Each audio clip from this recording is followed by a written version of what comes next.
Osa. Mon grand-père te filmait dans les années 60. Comme tant d'autres villages, tu étais enraciné dans une terre agraire. C'est des archives familiales, mais qui racontent bien plus que ma famille en fait, parce qu'elles racontent plutôt l'existence et la vie du quotidien d'un village, avec l'arrivée des premières trieuses à grains, enfin voilà, donc c'est ce qu'on découvre, et c'est un peu le leitmotiv, en tout cas le point de départ de mon projet. En 2015, du coup il y a 2 ans, je suis parti dans ce village pour redécouvrir les habitants, donner des visages en fait à ce village aujourd'hui. Et parmi ces visages, celui de Bernard Moutet, Mon Bernard, comme l'appelle affectueusement Arnaud. Bernard, en fait, il fait partie des personnes que mon grand-père a filmées et qui sont toujours, j'ai envie de dire en vie, mais actifs sur le village.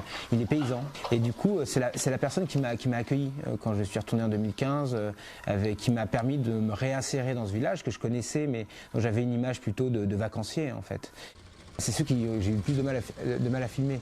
Eux, ils n'y voient pas l'intérêt, clairement.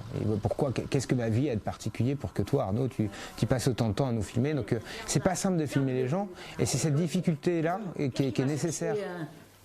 Qu'est-ce qu'il a cherché? Je n'ai pas compris. Qu'est-ce qu'il a dit qu'il avait? Oui, il a cherché son appareil, lui aussi, peut-être. Ah, son téléphone, il va faire une photo avec le téléphone, non, je sais pas. Un film atypique dans sa durée, 80 minutes, et dans son intention. Il n'y aura pas de commentaires. Je ne souhaite pas expliquer ce que je vois. Je ne suis pas moi-même sociologue ou anthropologue. Je n'ai pas grand-chose à raconter. Par contre, j'ai besoin de m'immerger. Le temps d'immersion, il ne peut pas tenir en 26 minutes. Enfin, je ne peux pas croire ça. Plutôt que dire ce qu'est le monde rural, ce qui est très difficile à synthétiser, parce que le monde rural, il est multifacette, il est en mouvement, donc il ne peut pas être mis dans du formol. Mais en tout cas, il raconte l'évolution de ce monde rural, avec des envies, avec une réalité qui est celle de ces personnes, dans leur rapport à la terre qui est encore très fort, mais qui n'est pas, la terre n'a pas le même rôle que dans les années 60, puisqu'avant, dans ce village, les gens vivaient et travaillaient ensemble. Ils vivaient des moissons, ils vivaient des vendanges. Aujourd'hui, c'est plus le cas.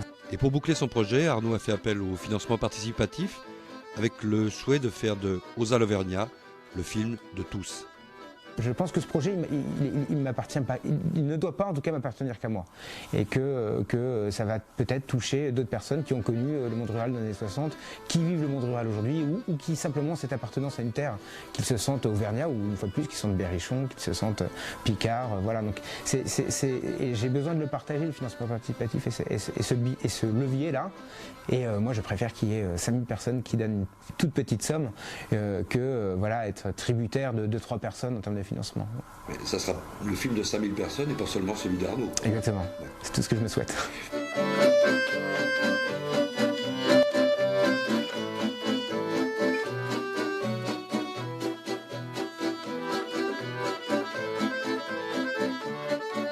À la santé du village.